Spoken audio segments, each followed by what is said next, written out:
Y este fin de semana, la tradicional Puerta de los Leones del Bosque de Chapultepec será sede precisamente ahí enfrentito de la puerta de un torneo muy peculiar. Se trata de un torneo de squash, la Copa Sin Límites. En él participarán los 6 mejores exponentes de esta disciplina.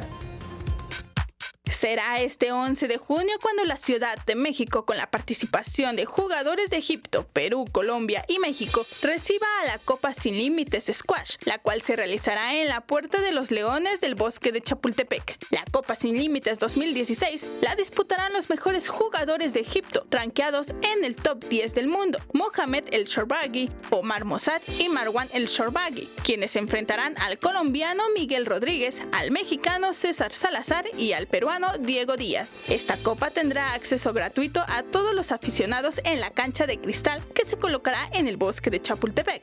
En la reunión con la prensa estuvo el embajador de la República Árabe de Egipto en México, quien expuso que este evento es un esfuerzo para acercar las relaciones deportivas de México con la nación egipcia.